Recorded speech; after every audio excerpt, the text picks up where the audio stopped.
Yeah, dude, there's no perfect person, no such thing as the best person, like everybody has their mistakes, everybody makes mistakes.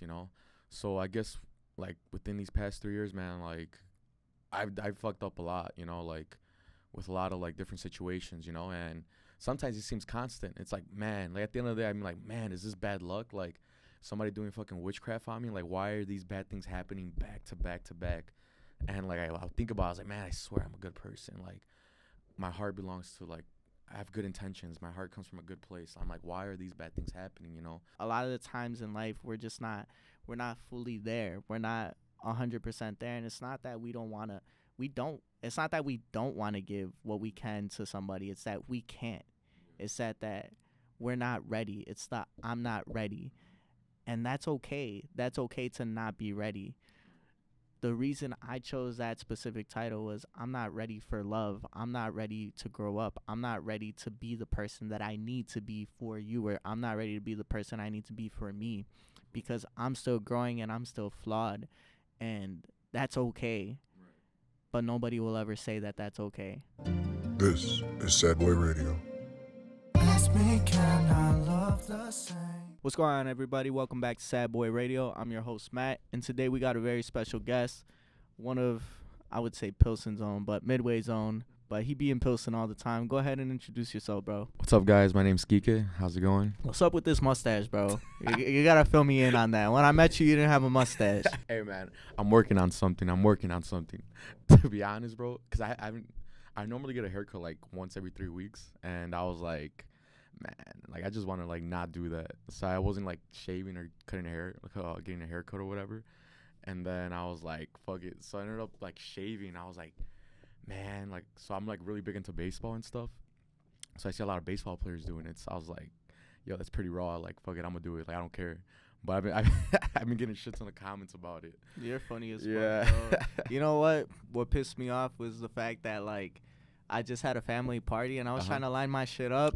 I fucked it up, so I had to shave the whole thing. And I knew you were coming on, so I'm like, fuck, I'm not gonna have my mustache. But yeah, bro, I was like, that shit hurt me. That shit hurt my soul. You know what it's like when you're trying to line your shit up and then you just fuck it up and you're like, damn, I gotta get rid of the whole thing. That's my biggest fear right now. Everybody's like, yo, just like trim it. And I'm like, I want to, I just don't know how to, because it's easier said than done. I'm like, but like this morning I was like, I'm like cutting like little pieces of grass and shit. I'm like, come on. You're funny as fuck. Nah, you know what? My shit starts to come down this way. Does your shit do that? That's what mine's doing. Yeah. Literally. I'm like, fucking. But my shit was like doing that shit, so I'm like, fuck, bro. So I was trying to, and I did a little too much here, and there was a wrap. I was like, damn, it's over. It'd be like that. Go ahead and give yourself an introduction. Go ahead, tell the people who you are and what you're about. Cool. Hi, my name's Kique. I DJ pretty much around like Pilsen. Working my way up. I do liquor box as well. I know my friends that knew me before DJing. I played baseball pretty much my whole life. I played baseball like in college, and I was really big on that with my family and all that. They pretty much all grew up on baseball, so I was always big on that before DJing. I mean, I play the piano as well. So I play the piano, and that was like one of my favorite like things to do. I actually taught myself how to play the piano through YouTube. That's a fucking talent. Learning to do some shit through YouTube. I still remember it was like when was it? Like 2016, 2017, and I was like, man, I was just like, I want to play the piano. So something about it, and I just went on YouTube, did it, and it was during the what do you call it, Black Sale, like for Thanksgiving? Black Friday. I went to a Guitar Center. I bought one for half off, and it was a good one. It was I think they're worth like 600, but I think I got that for like 300. And I'm like, man, I just started going on YouTube and just started playing. And I had a homie of mine that he was really good, and he learned off YouTube as well. And he would just come over to my house. To this day, he's the one that gives me the tattoos as well. So I got these little bad boys. But yeah, since then, I was playing the piano and I loved it. That shit would drive me crazy, bro. I remember I would be playing till like 3 a.m. So how'd you get into DJing? How I got into DJing was first, like, my dad had this mixture back then, and it was like with the CDs and stuff. So I remember like that one like specific memory was like, I remember I was just sitting next to him. I was like a little kid, and I was just watching him like like mix and stuff. So I kind of had like that idea like through him, but like, I guess you could say, like, when I decided to take it serious, where, like, you know what, like, I want to, like, actually start playing and stuff, and, you know, like, I really want to take this serious, was, literally, when was this? Was like over a year ago, a year and a half ago. I was like, you know what, I bought the equipment I needed. I'm like, just the same way I thought about, like, playing the piano was the same way I did it with DJing. You know, I went on YouTube, and I was just learning how to blend, learning how to do specific things. And I remember I would record myself. I had a little, like, tripod, and I record myself. And it was funny because I still have the videos, and I think about it. I was like, man, I killed that. Then I look at it, I'm like, bro, that shit was ass. Like, yeah. Hey, Like, you're gonna have to give me one of those videos to fucking post. I was. I think there's a couple. I remember I deleted all of them because once I realized how ass it was, like, as I started, like, growing, I was like, you know what, man? Nah, I don't want this shit in my library. That's But, the promo, bro. That's the yeah, promo. yeah. I still have some though, but the same way I treated playing the piano was with DJing. And one thing I did, one thing I knew I had to do with is if I wanted to keep playing, like, at the bars, clubs, and all that stuff, was I had to, like, network and show them that I'm serious about this, and I really do want to, like, continue doing this, you know. So I would just literally go to these bars, like Pilsen area and stuff, because that's where I knew, like, there was raw as DJs. I would just go over there and just watch, I'll just watch, and thankfully, shout out to all those guys that would DJ over there. They would let me stand there, you know. Like, not all DJs really do that, you know, especially if they're, like, pretty big. They don't know you, and you're like, yo, can I watch?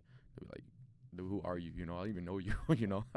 So thank and shout out to those guys for letting me do that. So I would just go over there, watch them, then start doing house parties. And I remember I really didn't go out as much in high school because I was always playing baseball, and, like, my dad was constantly on me with, like, if I wasn't playing, I was practicing. If I wasn't practicing, he was always trying to move me around with a lot of things. He wanted you to be a star, bro. He wanted you to make it to the league. Yeah, man, I was young, and I thought the same thing, man. When I was young, I was like, hell yeah, this is what I want to do.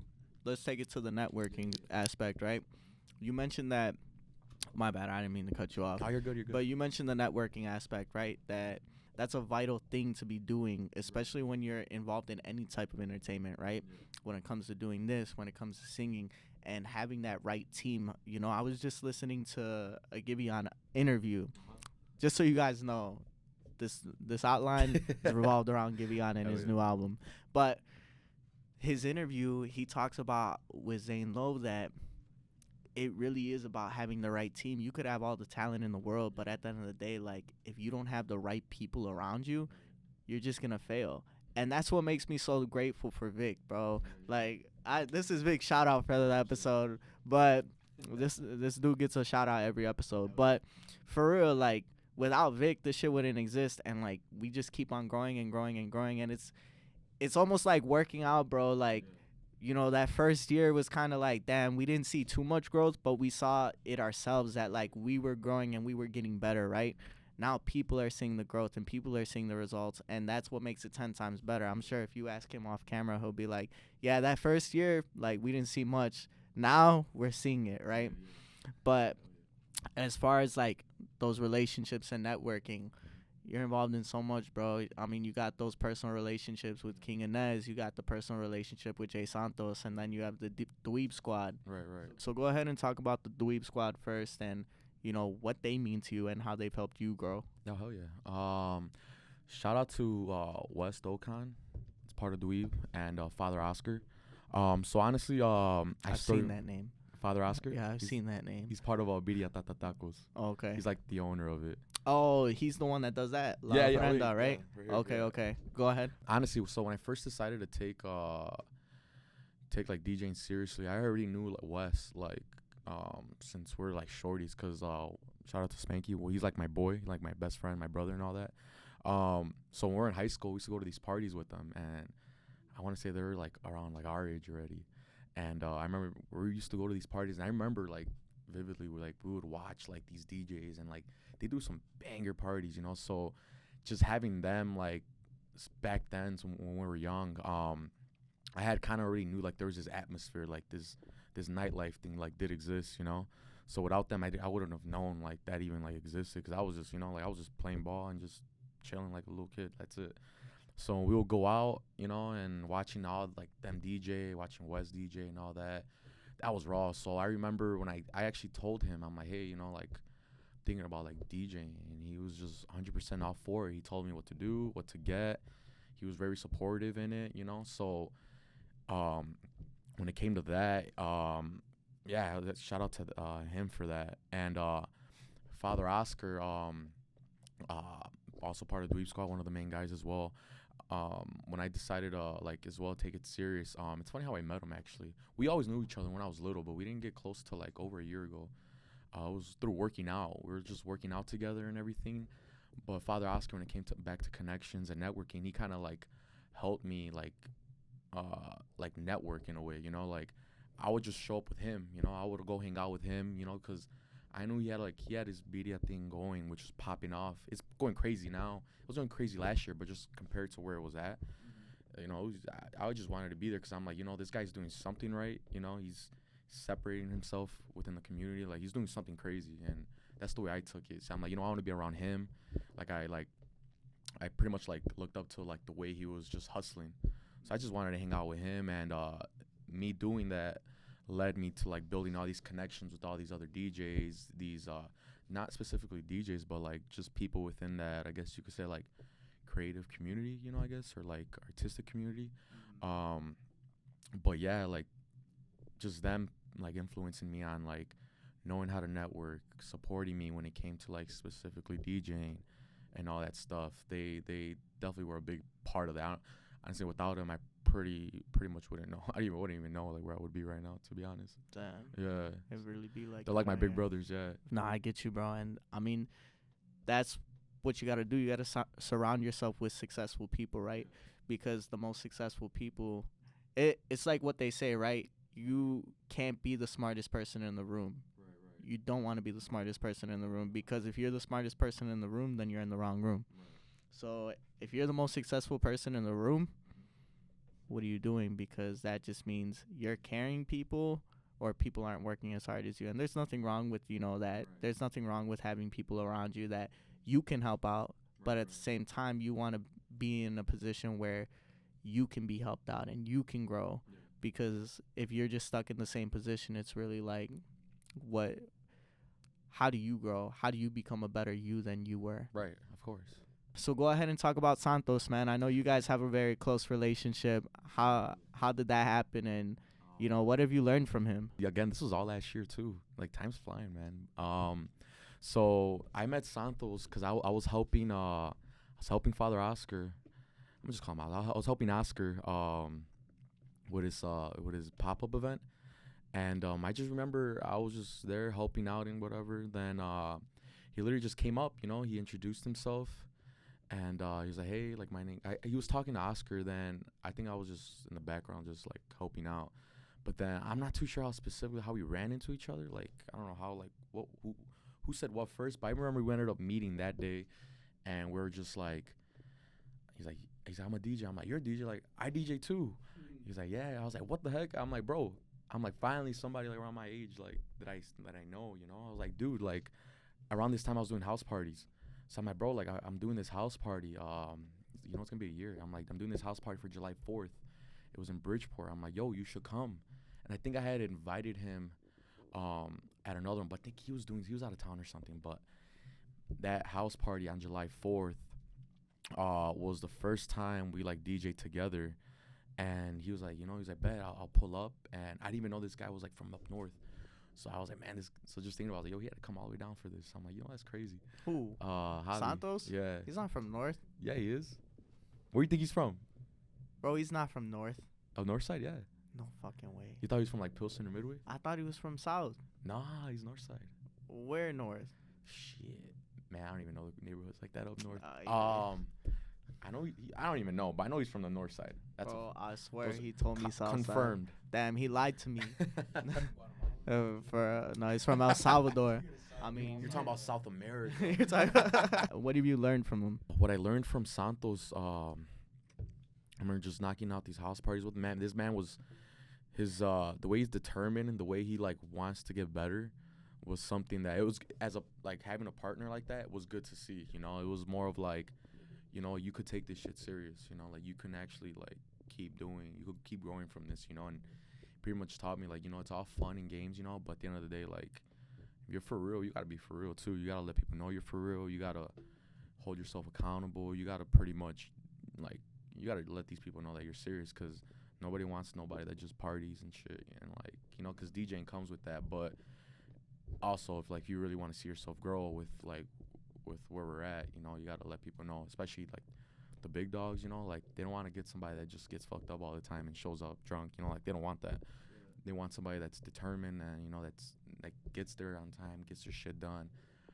Fucking, they know. Like with me, I could say I killed it, but at the end of in the back of my head, I'm like, I know what I got to get better at, you know. Like I notice what I need to improve on, you know. So that's one thing that hobby is as well.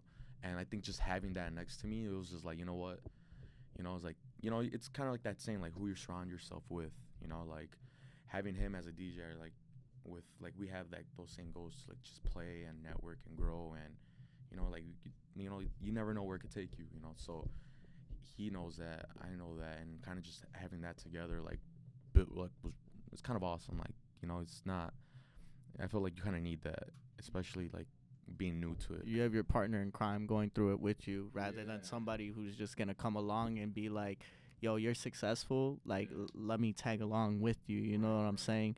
That's, I mean, I don't want to talk about Vic again, so let's move on, right? And last person we're gonna talk about, right? Your girlfriend's favorite DJ. Oh, Inez. These are my girlfriend. I'm like, bro, I'm not taking, man. Shit, maybe you got 3, bro. Nah, man, I'm chilling, man. I swear to God. So let's go ahead and talk about her, King Inez. What have you learned from her? Shout out to her. That's my girl, man. I love her. That's your girlfriend? No, man, that's like my sister, bro. That's that girl. That girl hustles, man. All I can say, that girl hustles. She knows what she's doing, and she's fucking doing it 100%. So just seeing that and just watching that, it's like, man, like this girl knows how to take her opportunities. She doesn't, not well. She knows how to go crazy with it and like over exceed like expectations. So I give her props, man. Like, and she knows that too. Like, you know, she knows she's killing and all that. And just to see her, like, you know, like, cause everybody sees her as like Ines, like on stage, you know, and like she's always killing it, you know, she's going crazy, you know, doing a great performance. But like behind the scenes, man, this girl's like working as well. Like she's like, she literally is working and trying to figure things out on how to like create more shit, like the logistics, like background. It's not just, oh, come to the stage and just play. We had this big, no. There's so much more that takes for that, and like just knowing that she does that fucking 110%, like she has all my respect. Like I love her, like with the work that she does, with the person she is, you know, like she's dope as hell. It's like this shit didn't just happen, and that's what we were just talking about, that like this shit didn't just happen. And like you told me, right, you're like, oh, I just started seeing you like around 2-3 months ago. And yeah, like more people keep seeing me around, but it's not like the shit happened overnight. I think of the G-Eazy song, you know, Me, Myself, and I, where he says, you know, this shit ain't random. This shit ain't random. I didn't get lucky. Yeah. I didn't get lucky. Like, this shit was literally a year and a half's worth of work, and we're only going to grow more, right? And that's the goal, is to never settle, to never be satisfied with what you already have achieved. It's to look for the next thing. And like I said in the last interview, sometimes the answer is not obvious. You got to go and make those opportunities work for you, and you also got to create those opportunities. That's why when it comes to Naz, it's like, man, I always think of, I'm a thinker, right? I think, how do I get this done? She's a doer. She goes and gets that shit done. So that's something I hope I can learn from her, is just how do I get this shit done rather than letting it be a dream, you know? Right.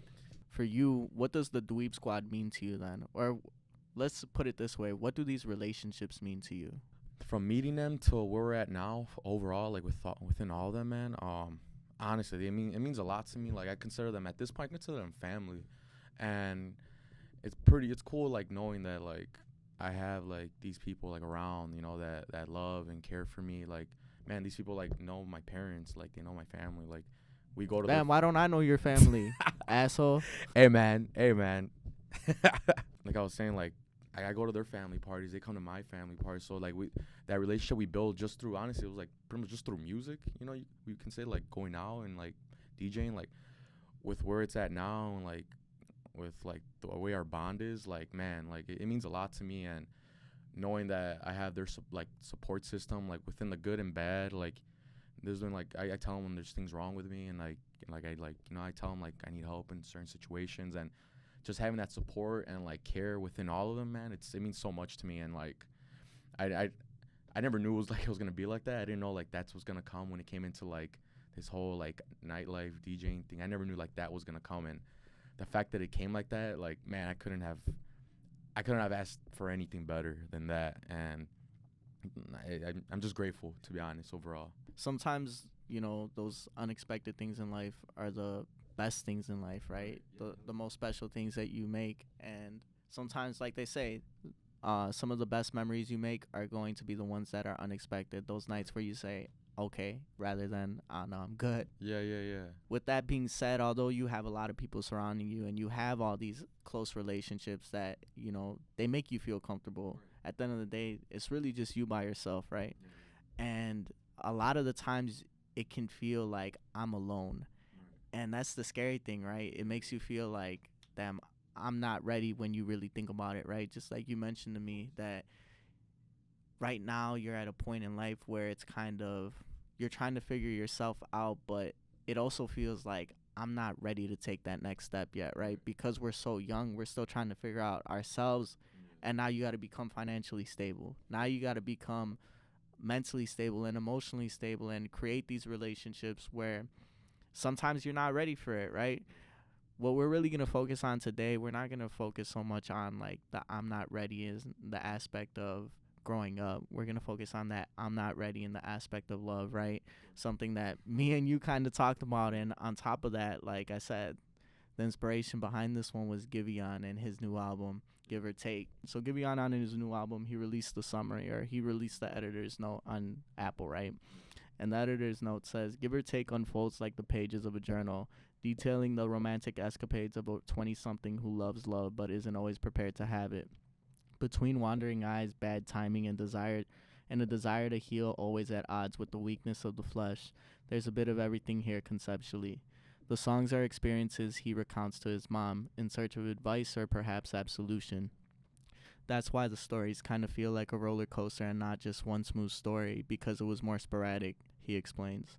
I really wanted to give people a look behind the curtains of a 26-year-old man growing up today. Damn. Yeah. Took the words out of my mouth. And when I read that immediately, I knew, I'm like, damn, I got to listen to this album. You know, I've always said that I love love. And for a year and a half, I've given people the perception that, like, damn, I'm heartbroken, sad boys for real. And just like, fuck love, right? And that was never the reality. It wasn't that I hated love. It wasn't that I hated, like, the idea of being with somebody. It was the idea that, like, I'm not ready to be with somebody, and I'm not ready to give that commitment to somebody, right? In the song Scarred by Giveon, he says, You're under me, but I'm not over, and not over all the things I told you. Oh, babe, I'm broken, numb to all your emotion. My last love was cold, so now I gotta be the coldest. And everybody's felt that shit, bro. Everybody has felt that shit on a new level where it was like, this person hurt me, so I gotta hurt the next person. And it just goes, or not even hurt the next person, but it's just that I can't give you what you need. Right. Just like they say, hurt people. And when I heard that shit, bro, I was like, damn, because, like, you know, you're under me, but I'm still not over all the things that I told you. Because, you know, when you're with somebody right after, you know, whatever you go through, a relationship, a situationship, you told them everything that went down, and they just kind of listen because they're like, oh, well, I'm not going to do that to you. I can change you. I can change your mind. And it's never that situation. It's that I'm not over it, so I can't give you what you want from me. You know what I'm saying? Man, especially at that beginning part, like you mentioned, or what did it say? It's something about like I can't give you my love because I can't even. I'm working on myself and all that. I felt that like 110%, man, because I guess you could say like these past 2-3 years, man, it's just been within myself, man. I've been trying to like get everything together, trying to get like my life together, trying to like learn how to love myself, doing things that I thought that would make me feel happy, and you know it did, then it wouldn't.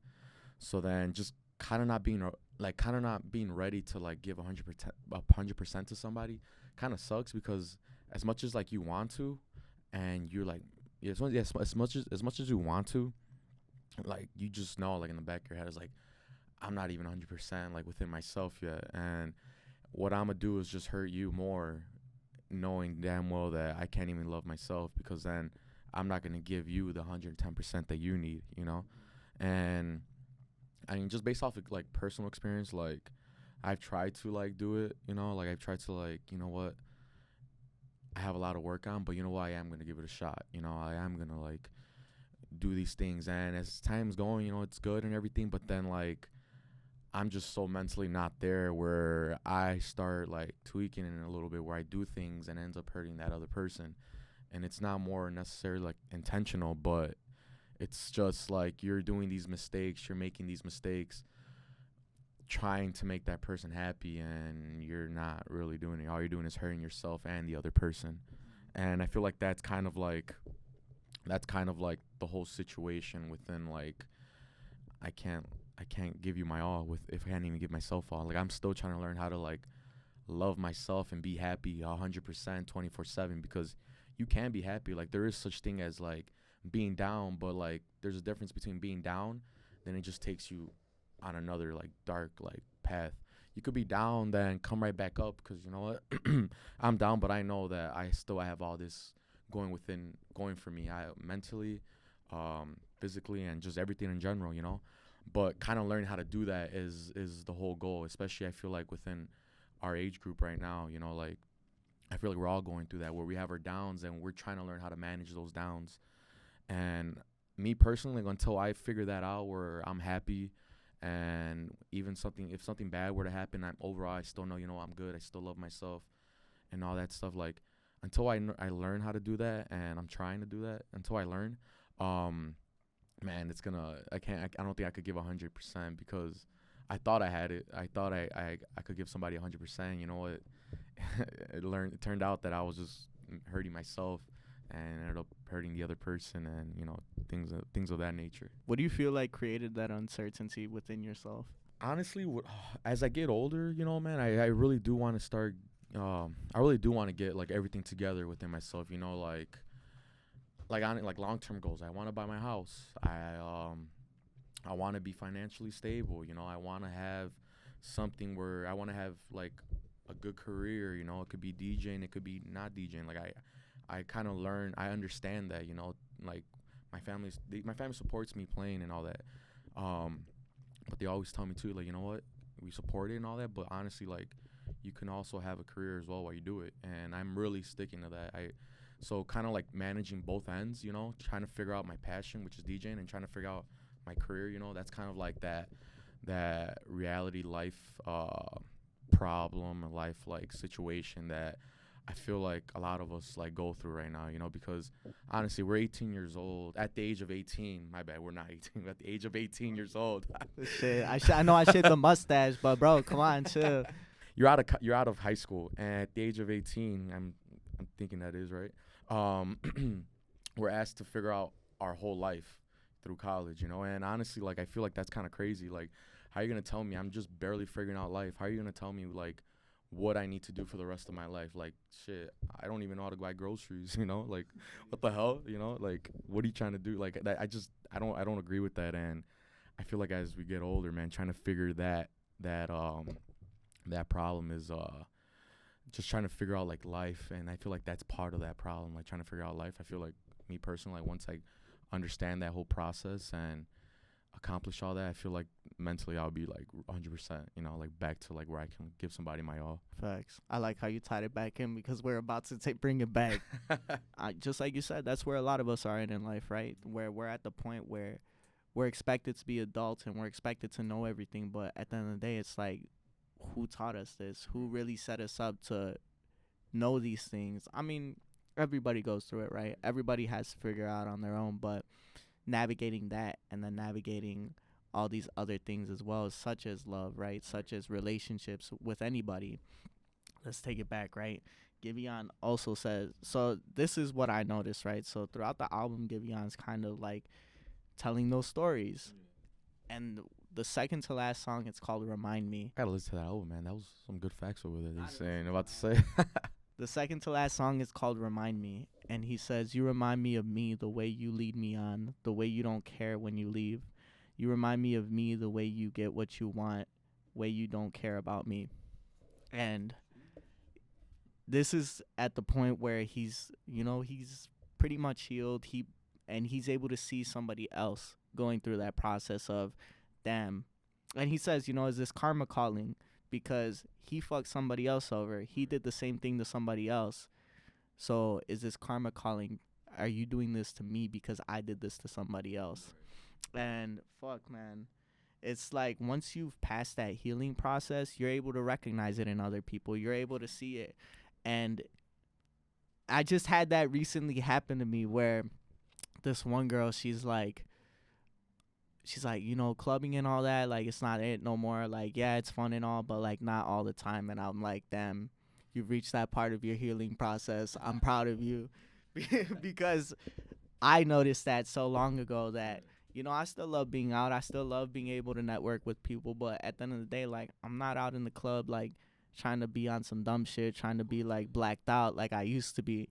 Now it's like, now we're chill. Now we're over here networking and socializing, right? I feel like going out, that's a great way to have fun and network at the same time. You also want to be that guy that just fucking, oh, here comes this guy, always gets blacked out. Whose turn is it? You don't want to be that guy, Whose turn is it? to take care of it. Damn, Kike, you ended up like that a couple times. Hey, maybe like once or twice within these past 3 years, but nah. But that's the thing, right? Is that, like, I love that because I love this album because it really takes me back to the time where I was in that position where, he says, you're under me, but I'm not over. And, like, even with those relationships, that those relationships aren't going to last, but you wish that they could just stay there because they create that comfortability that it's like, damn, I got somebody that's down for me. I got somebody that's going to vibe with me, but they want something more. And like I showed you the clip, they want something more, but I know I can't give them that more because it is what it is. I'm too hurt still. I'm too hurt. I'm still hurt within myself. I picked 3 songs, right? I picked 3 songs because they kind of detail the process, right? Yeah. The Scarred. I'm still scarred. I'm not over it. Remind Me. I'm over it, and I can see it in somebody else that somebody else is going through this shit. And then in the middle, they got this song, Trynna Be. Mm-hmm. And he says that, trying to be all that I can be for you. When you're not with me, it's hard because it's lonely. Honestly, I told them I'm in love with you, but they're okay with being number 2. Sheesh. That's the point where you've reached that point where, like, you're healed, just like he said, like, wandering eyes. And it's not really an uncertainty anymore. It's not that you don't love this person. It's not that you don't want to be with this person. It's that now you're healed, but there's so many different options that come to you, especially when it comes to entertainment, right? So many more options open up, and it's like, I'm trying to be all that I can be for you. And I'll tell them straight up, like, I'm in love with you. I'm in love with this other girl. It's not you. But they're okay. They're okay with being that second person. And it's like, damn, all right, like, what do I do now? You know what I'm saying?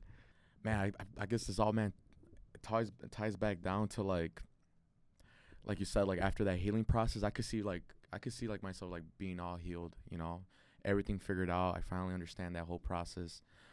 Then I guess the way I'm like kind of perceiving it is like, once you're healed and once you see that whole thing, and then you see, like, again, like, that person, you're like, man, I wish I was healed already, because I would, like, give you my all, but, like, I found this person, like, granted, I can't really, like, I don't think I've been in that situation, but I'm just saying, if I were to get older and, like, that happens, I was like, man, like, we built so many connections, like, back then. If I was just that person for you, man, like, I feel like everything would be different. I wish I had my shit together, like, back then, but at the end of the time, like, I really wish you understood, like, I was not okay, and, like, I still needed to work on myself, and I still needed to learn how to, like, go through life. And it maybe takes for me to be by myself and alone, like, to figure this whole process out, like, maybe I have to, like, be at my lowest, like, on my own. Maybe I have to go through the worst shit on my own,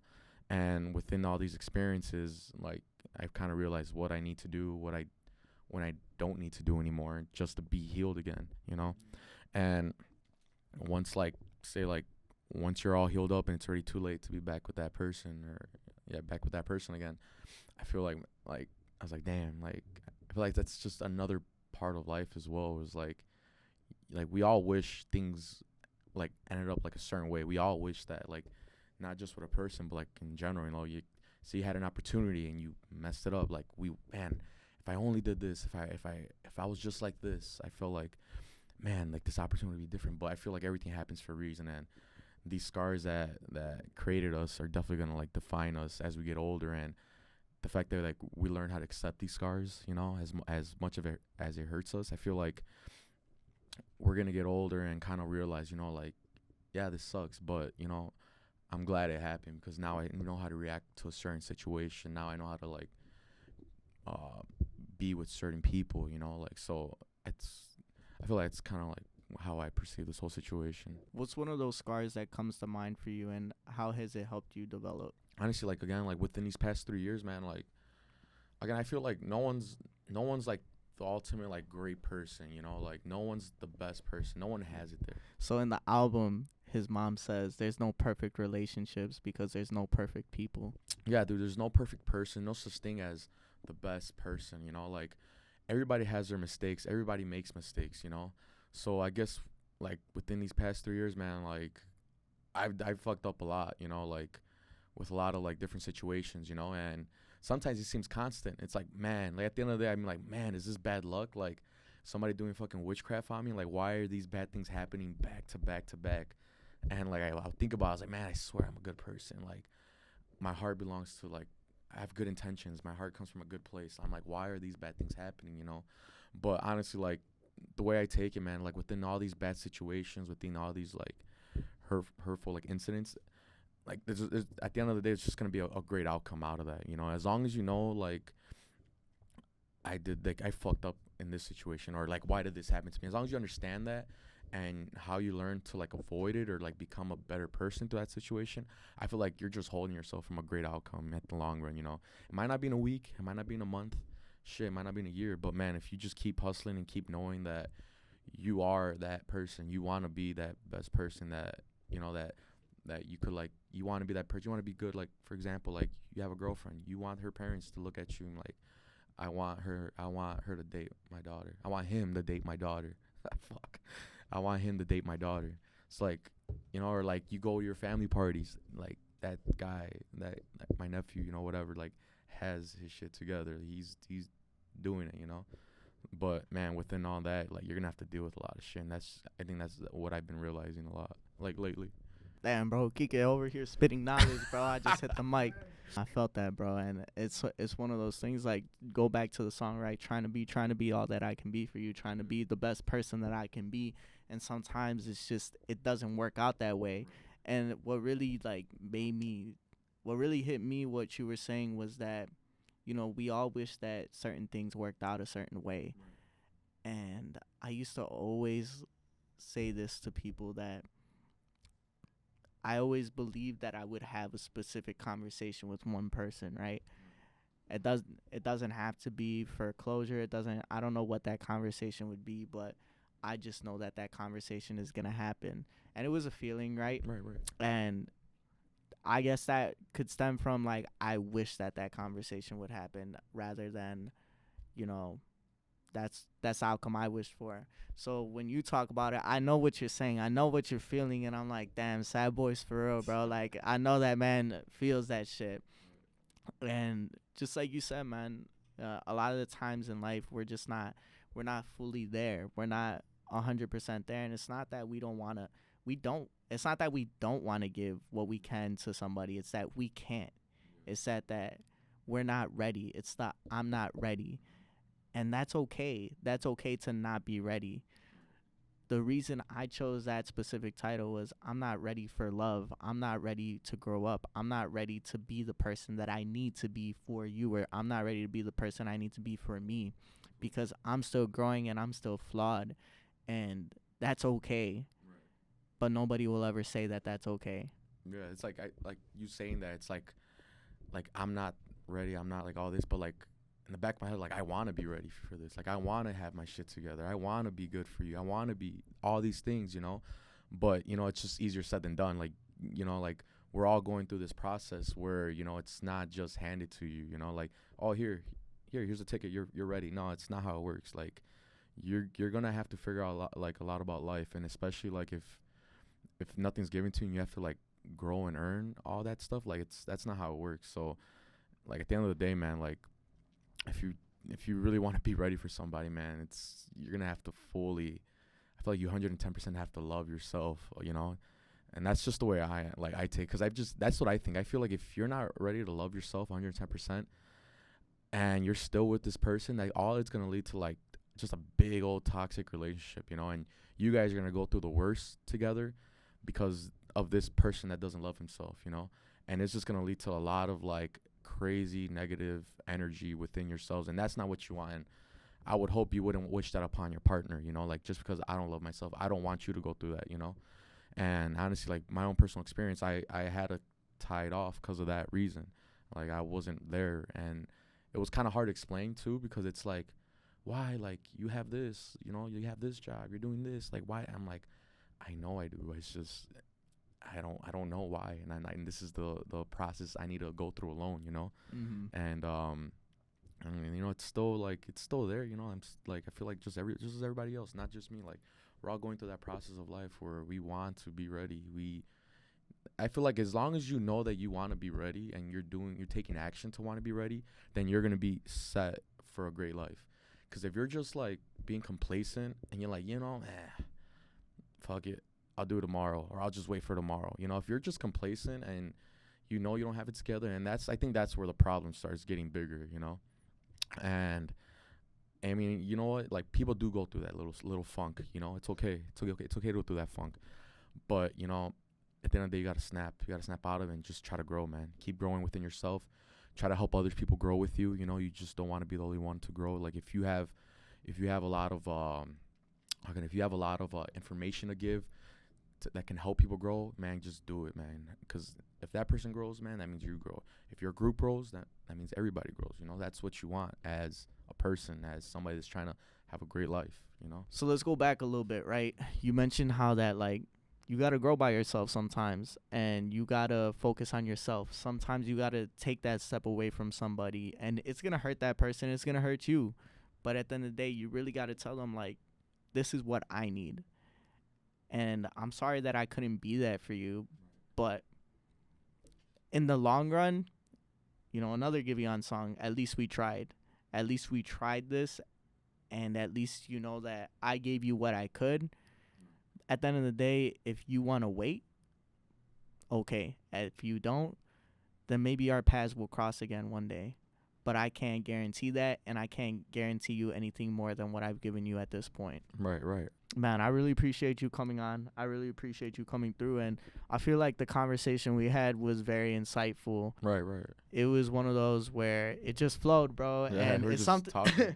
it's something that I needed, Mhm. to be honest, Mhm. because I hit that point where I'm so far past that, you know, you're under me, but I'm not over you. I'm so far past that, trying to be all that I can be for you. And it's like, yes, I see all that shit, and I want to be everything I can be, but sometimes it's hard.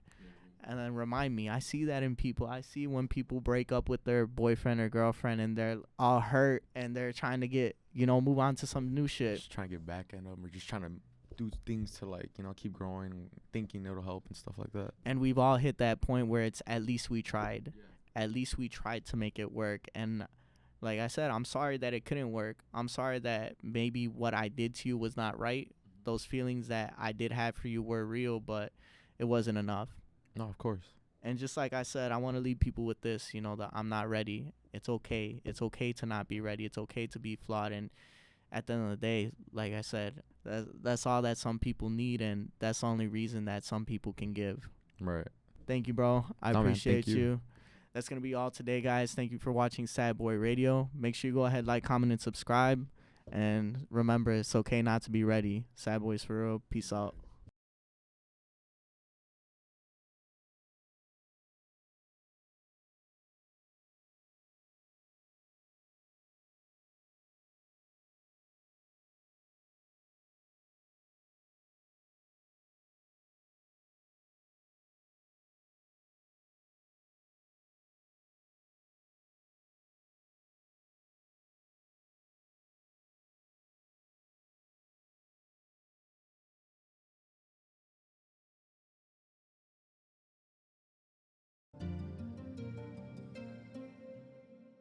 This is Sad Boy Radio. Broken pieces, who's to blame? Ask me